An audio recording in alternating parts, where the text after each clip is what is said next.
and a few others thought hard. Oswald the squirrel's first thoughts were concerned with nuts, but he quickly realized that these had nothing to do with the name, more the fact that he really liked nuts. So he continued thinking hard and eventually called out in a low voice, "They'd probably think of a wood full of mice."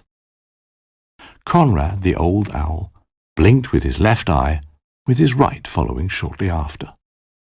This is indeed what someone would think when they first heard the name. "Thank you, Oswald," said the owl. "But there are not only mice in these woods. There is, in fact, no such thing as a forest populated solely by mice. What sort of forest would that be if there were only mice in it?" Much murmuring ran through the assembled ranks. Even the mice had trouble imagining a forest with only mice in. Nothing but mice. "We mice can't do everything on our own," said a young mouse named Humbert, while the older mice nodded in agreement. "All on our own? Impossible," they exclaimed. "You see," said the owl calmly, "and we can't survive without you either." This he said with such conviction that some of the mice flinched. They had good reason to assume that this owl had an occasional appetite for mice, despite his wisdom and kindness. So, if someone hears the name Mousewood Forest and thinks there will only be mice, they will quickly come to the conclusion that such a thing cannot exist. Conrad balanced carefully on the stump as he spoke. They will be aware that there must be squirrels and badgers and ants and crows and all kinds of other animals. We all need each other to survive. "But why is Mousewood Forest called Mousewood Forest anyway?" some squirrels wanted to know, still feeling disadvantaged. A wood sprite nervously clicked some twigs. "Because, at the time this forest was named, there were a lot of mice here, as there still are today. But even if one day there are fewer mice, this forest will still be called Mousewood Forest. You can't just rename a forest, can you? Just imagine if someone wanted to visit and couldn't find us because the forest had been renamed. Woot! And the squirrels had to agree. They had grandparents who rarely visited since they lived so far away. They didn't dare think how sad it would be if they were unable to visit because they couldn't find Mousewood Forest any more. Furthermore, Conrad continued, it would not be wise to add squirrels to the forest's name, for then we would have to add the dwarves and all the other animals as well. A name is not supposed to be a census. Woot! Just imagine the confusion that would result. The squirrels preferred to think about nuts and acorns. They were far less confusing.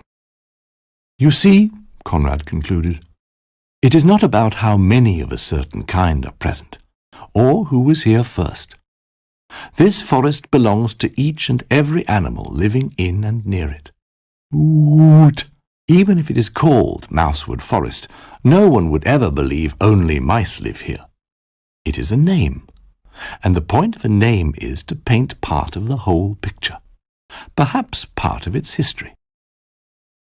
Conrad then realized that most of the animals didn't understand, so he tried to give them an example.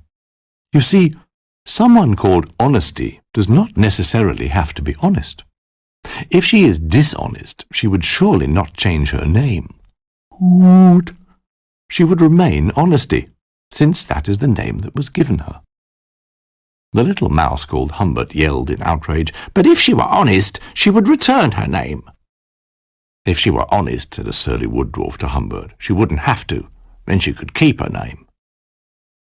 Conrad the owl closed both eyes, before he said slowly, but with empathy and a touch of impatience, "You do not woot change a name. You rarely do. Usually you don't." That would have to suffice. He spread his wings, performed 2 quick hops on the stump, and then, with 2 or 3 silent flaps, soared skywards. Some animals were satisfied with his explanation. Others debated whether Honesty could keep her name if she at least volunteered to return it after a single dishonesty, since that would be the honest thing to do. Others swiftly made their way home, unsettled by the huge owl circling overhead. The squirrels, Oswald and Edgar, were now looking for Edward. He had managed to hide in exactly the way someone afraid a small animal with a bushy red tail and beady black eyes would leap on his head and furiously tousle everything up there would. They walked slowly along the stream. The hubbub faded with each step they took away from the clearing and eventually died away. Wind rustled the treetops, and Oswald paused, pondering. So, the wood is not very much like its name, but it doesn't need to be, since names don't change. It just is. Even though the forest is constantly changing and growing, it just takes its name along with it. Edgar nodded eagerly. Both were glad that, since the forest could not just be renamed Squirrelwood, they and their well-hidden friend would have the next day off. Because somebody, at some point, when the forest was much smaller, had given it its name. And you don't change names. Well, rarely. Usually, you don't. Second story. The first story.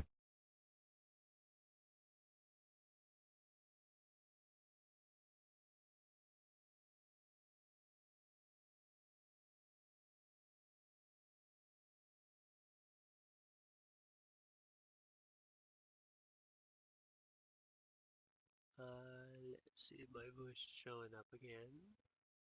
Hello? Microphone? Microphone? Can you hear my voice? Hold on.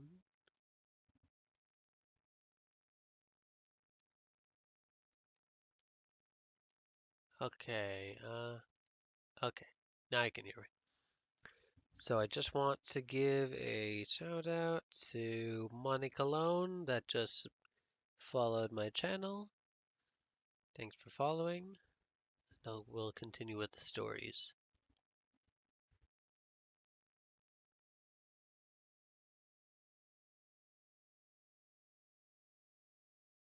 Second story. A wizard at the post office. One morning, a really old wizard living on the outskirts of Mousewood decided to pay a visit to the post office. The wizard was very wise and knowledgeable, but he rarely talked to his neighbours, like the Hedgehog brothers who resided a few steps further towards Mousewood town centre, or the Toad family of Meadow Pond. He was leaning on his bedroom windowsill, enjoying the refreshing view of green meadows, when through the foggy morning dew, which sparkled in the early sunlight, he noticed two familiar figures trundling along the track nearby. One didn't need magical powers to spot that these were the Hedgehog brothers on their way to the river, even though at that time of day they were usually headed in the opposite direction to the edge of the forest, where they could get all kinds of building materials. One would, however, need magical powers to know that these two were on their way to the post office to pick up a delivery. They had ordered new tools for their carpentry business. The wizard felt that he, too, should pay the post office a visit. He had a magical hunch, as skilled wizards like himself tend to have from time to time. He sensed that he had to go to the post office to receive a letter. What he didn't know, though, was if the postman was ill or had simply forgotten his post. Magic tend not to be all that accurate, so a lot of wizards don't really pay attention to them when they come to mind. But our wizard didn't really have anything else to do. He took a deep breath and then slowly exhaled.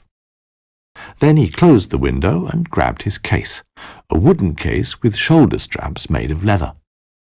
He always had the case with him, as a wizard has to expect to be asked for help, and should thus have a few helpful things at hand.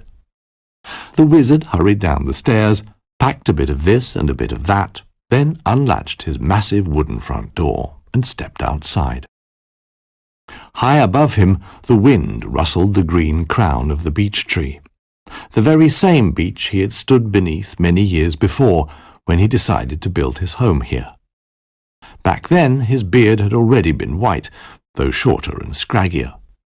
The Hedgehog brothers' father had run a carpentry business and supervised the construction of the wizard's house. Just like his sons, he was a master of his craft. The wizard turned and walked along the path from his house to the wider track that ran beside the fields. The sun was busy spreading its warmth across the path, driving the moisture from the dark sand, slowly turning the rich, humid brown to a lighter, dry tone. The scrubby weeds at the roadside were still heavy with dew, which bent them towards the ground where they sleepily rested on each other. Some of them sprang up as if startled from sleep as soon as the old man, who knew many, but not, of course, all the secrets of magic, brushed them with his feet. The wizard hitched the strap of his case over his right shoulder, clutched it close to his body with his left hand, and began walking faster. The sound of the sand under his feet and the wide fields blending into the horizon lit a spark in the wizard's eyes. The choice of paths and destinations a rambler had here, and the unconditional beauty of the landscape, reminded him of the freedom he had to roam wherever he wished, while still having the possibility to return home. Having this meant having almost everything one could wish for. With almost everything in his luggage necessary for a happy life, the old man walked on and on. In the distance he could see people working in the fields. This view was unusual for him, as he lived on the outskirts of Mousewood, where humans were rare visitors. For the people, the wizard pondered, it would be the other way round. They would be surprised if they saw animals at work. If, for example, a badger crossed their path carrying paintbrush and easel and politely greeted them, the most courteous response he could hope for would be something along the lines of, "Look, a badger! They live in the woods and eat beetles, I think." The other humans would simply nod and return to their human business. Why that is, most animals can only guess. Perhaps humans have poor eyesight. Perhaps they're a bit dim-witted or eat overripe mushrooms. And those can have strange side effects, as animals know. Or maybe they can't take something that's smaller than them seriously.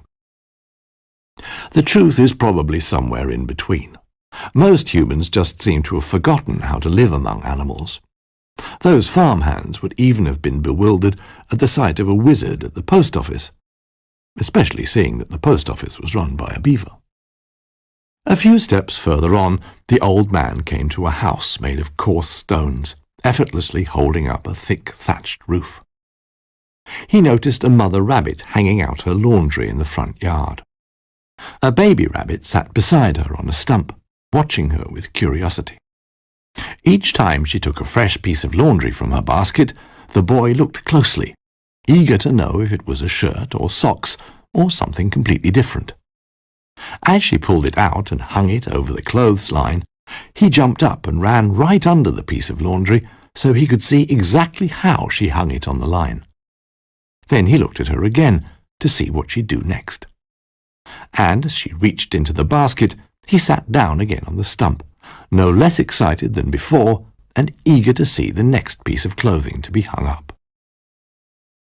Even though the wizard wasn't the chattiest person in the forest, he did talk to the mother rabbit now and then about this and that when they met on the path or elsewhere. And since she was no longer the youngest rabbit, and he was definitely old, they had been neighbours long enough to fit in a lot of now and thens, and so knew each other pretty well. "Hello, Mrs. Rabbit," said the wizard, and was quite startled by the sound of his own voice, since he had been lost in thought for days, talking to no one but himself. The little rabbit turned to the wizard, and her big rabbit eyes took in the old man. For a second he gazed back from under his white bushy brows in similar bewilderment. "Why, hello! Where are you heading?" she asked, a pile of towels under her arm. "I'm on the way to the post office," he replied. "So you're expecting something," the rabbit lady said, as she sorted socks by colour. "Indeed, a letter. It's just a magical hunch, but it won't hurt to pay the beaver a visit, will it? At least the fresh air will do me some good."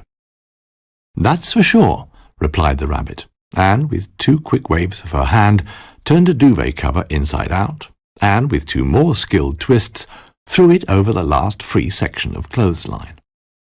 Then she picked up 2 clothes pegs and handed them to the boy. With a resolute look, he took the pegs, got up on the stump he'd been sitting on, and stretched out his arms in front of him. His mother lifted him up to reach the clothesline and peg the cover to the line. He folded his arms and inspected his work. His mother sat him down in this position and turned back to the wizard. My son Tim has no school today, and I have so much to do, he's bound to get bored. Would you mind taking him with you to the post office? The old man would have been grateful for the opportunity to think about this request for a while and decide if it was a good idea. As he lowered his head to think about it for at least a moment, his gaze met those big rabbit eyes again. Tim was all set and even had his rucksack ready, which caused the wizard to murmur in astonishment, which otherwise happened only rarely. The wise old man and his young companion set off, accompanied by a fresh midday breeze. The young rabbit had no difficulty keeping up with the pace of the, at least compared to a rabbit, giant wizard, but the man walked a tad slower than usual anyway.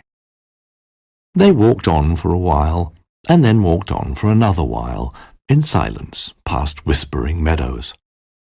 A couple of steps away from the path, a gnarled tree creaked, and along with 2 scrubby bushes growing comfortably by its knotty trunk, couldn't help but notice the wizard's intense silence.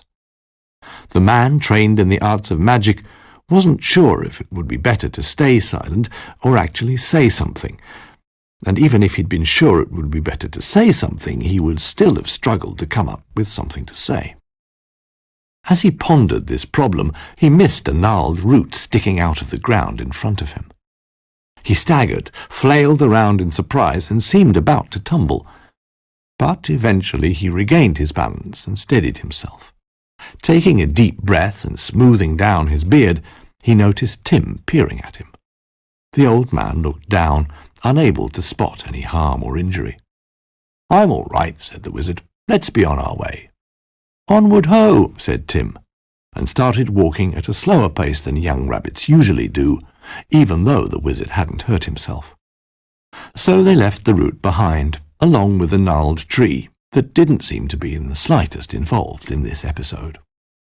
On their way, the 2 of them met a hedgehog who was spreading out a red and white checked blanket on the grass by the bridge across the gushing stream that had to be crossed on the way to the post office. He seemed to be just settling down for a lunch break and was taking some sandwiches out of a basket beside him. As he noticed the 2 hikers, he stopped what he was doing, stood up, and with a broad, happy smile, asked with blinking hedgehog eyes, "Where are you 2 heading?" "To the stream," the old man replied. "My young friend and I are on our way to the post office."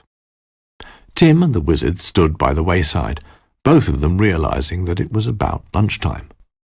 This obviously didn't escape the hedgehog, and he decided a tasty sandwich would do the 2 of them good.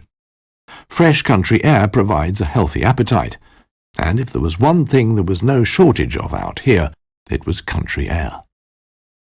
"May I offer you a little refreshment?" asked the hedgehog, who loved to pack a little something more than he could actually eat, as he also loved to share. Tim looked inquisitively at the wizard as the old man answered, "Well, thank you. We very much appreciate the offer." Tim continued to look up at him inquisitively. With a slight creaking sound, the wizard bent down to the young rabbit. He explained that you shouldn't usually accept things from strangers if you're not a wizard. Wizards always know if they're dealing with a scoundrel or simply a friendly stranger. Tim nodded in agreement. The hedgehog pretended to overhear the fact he was being merely deemed a stranger who happened to be friendly. He was a modest fellow, so he didn't dwell on it, and instead handed his guests his most delicious sandwiches, which was difficult because when it came to sandwiches, he was a master of his craft, so they were all truly delicious. The 3 of them sat beside the stream, enjoying their lunch, and talked. The hedgehog introduced himself as Heinz. He was a cousin of the Hedgehog brothers, who were, as Heinz explained, also on their way to the post office. The wizard recalled seeing them in the morning as he looked out of his window. The hedgehogs were planning to pick up their cousin here at the stream on their way back. After all, they knew he enjoyed sitting in the sun, listening to the stream's unhurried murmuring. And Heinz knew they wouldn't take a break, even for tasty sandwiches like these, if they were picking up new tools. So he decided to wait for them right there. Tim ventured to the bank and had a look round. "Look at this!" he called out. Both cautiously made their way through the tall grass along the water's edge. The stream was full of tiny fish, struggling against the smooth current. The three of them watched the opalescent fish and the crystal-clear water for a while. Around them, beetles buzzed through the air, enjoying the sunshine and the gentle breeze. It seemed to be cooler in the shade down under the bridge, where a gurgling ripple could be heard. From the opposite side of the stream, Heinz waved goodbye as Tim and the wizard crossed the bridge. Tim waved back and kept looking back until he could no longer see the hedgehog because of the tall grass. Tim now walked a few paces ahead, but stopped to listen when their feet took them into a part of the forest where the ground was covered in a thick layer of pine needles. Even a fully fledged wizard can't match the listening skills of a young rabbit. The wise man listened, but the forest was so silent he could hear nothing but his own heartbeat. The rabbit's ears, however, were so keen that he could clearly hear two voices singing merrily further along the path. Shortly afterwards, the wizard also became aware of two hedgehogs approaching. It was the Hedgehog brothers, on their way back after successfully picking up their new tools from the post office. "A brand new hammer is a wonderful thing. Our old one has long lost its swing. A new saw helps us build your home. The old one, well, just made us groan. New tools were sent us through the post, for carpentry's what we like most." The Hedgehog brothers continued the song by rhythmically imitating various tools. But when they noticed two people in the forest crossing their path, they stopped. They probably preferred to sing without an audience. After recognizing two familiar faces, they raised their hats as they approached. "Good day to you, Master Wizard," they greeted in unison. The wizard gave them a friendly wave, and Tim nodded politely. "Looks like you've got everything you ordered," said the wizard. "Absolutely right," one hedgehog brother replied happily. He could easily be told apart from his brother, as he was wearing blue dungarees. "But we've got to be on our way now. Our cousin's waiting for us in the meadows near the stream. I hope the wait isn't too boring for him. He's got no tools, you know," said his brother in the red dungarees. "Not to worry," the wizard replied. "Not to worry," Tim added. And so the Hedgehog brothers walked on towards Mousewood, while the young rabbit and his aged companion followed the stream to the post office, which stood on the bank among some old willow trees. "Here we are, the post office," said the wizard in a portentous voice. Tim was very impressed. On the side of the building facing the river, a water wheel rustled and clattered. A rustic pier led to a boat, waiting to stem itself against the stream or gently glide through the water to other forests, towns, and post offices, maybe even as far as the sea. As they entered, they were greeted by the postmaster, a stout beaver who was sorting letters at his desk. Beside him stood piles of carefully wrapped parcels. "Hello there, Mr. Beaver. Do you have any post for me?" the wizard asked politely. "No, I'm sorry. I'd know if I did," the beaver said, adding, "Besides, you should know we deliver directly to you." "Well, that is if something's been left here, but—" and he gestured towards some pigeonholes reserved for the wizard's district of Mousewood. "Nothing has." "That's okay," the wise old man replied, pondering. "That's the thing with magical hunches. Sometimes they work, sometimes they don't." Nevertheless, he still had the uncanny feeling there was post waiting for him. He didn't think it wise to mention this at the post office, though. If the beaver told him there was no post, there was no post. As the wizard continued to ponder, accompanied by the water wheel's helpful rattling, the stout postmaster told Tim of the time when Mousewood almost underwent a name change, a matter that had caused him many a sleepless night. You can't just change a forest's name. It's especially harrowing for a postman. Tim agreed. As noon turned to afternoon, and the sun's rays took on a warm golden yellow, the little rabbit and the wizard, still pondering, made their way home. As they walked beneath regal pines, the old man looked up and let his gaze rest upon an exhilarating symphony of light and shadow. High above them, spiders' webs shimmered between the branches. Old, abandoned, and riddled with holes, their creators had long since left on 8 busy legs. "Just look at that," the wizard said, and pointed upwards. Tim was delighted by the spectacle high overhead, and found out after a while that, if he spun around on the spot while looking up at the webs, the sunlight caught in them refracted into opalescent colours. With a harumph, the wizard looked down at him. "I don't suppose your mother would be too happy if I told her you were spinning around like that." Tim looked at the wizard, who blocked out the sun and treetops like an old cloud. Then the wizard shook with laughter and started spinning himself. Then Tim began to laugh. A family of mice, who had just curled up with their evening tea, listened to the disturbance in their otherwise quiet neighbourhood. But while their kids acted as if they'd be held responsible for all the noise, eventually the mouse father couldn't hold back any longer and joined in. Along with his wife and the mice's grandmother, they rocked with laughter. Tim and the wizard arrived back at the bridge, passing the meadow where they had met Heinz. Both walked a little slower as they remembered the kind hedgehog as well as the shiny fish they had watched in the stream. Further along the path, Tim noticed a familiar root. He politely asked the wizard to stand back. Then he hopped from where he stood, as rabbits tend to do, right over the root without difficulty. He glanced back and assured his companion that this method of passing the root was completely safe. The wizard gave a stern look at the snare that had caused him to stumble that afternoon. Then he performed a lively and, for such an old wizard, impressive hop right over it. As he landed, the wizard glanced down at the root. It stuck out of the ground as innocently as a root can. The gnarled tree nearby would probably have enjoyed the spectacle, but right now it seemed to be taking a nap. The wizard snapped his fingers, and the air filled with glistening, crackling sparks. With a rustle, the root disappeared into the earth of the forest. After this magical sleight of hand, the old man rejoined his companion, and together they continued on their way, just like two ramblers who know at least 2 safe methods to get past roots crossing your path. After a while they reached the house where the wizard had met the little rabbit and his mother that morning. The laundry waved in the gentle evening breeze. "I'm home!"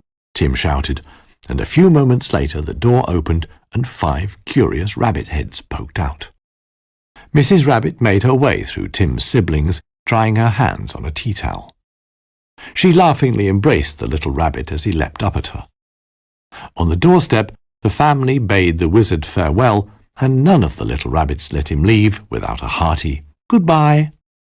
The wizard bowed and wished them a good evening. "Many thanks for your company on the way to the post office, my young friend," the old man said to Tim, who waved one last farewell. Then Mrs. Rabbit and her children went into the house. Leaving the rabbit family behind him, the wizard made his way home. Around him, in the tall grass, the songs of crickets and locusts could be heard, bidding their own farewell to the fading sun, which was approaching the horizon at a leisurely pace. In the distance, dusk had already fallen, but everywhere the wizard looked, humans, animals, and whatever else lived under this evening sky seemed utterly content. And as he turned off the forest road onto the path leading to his house, his high beech tree, which had kept a silent vigil over his home, greeted him. His eyes wandered upwards to the tree-top.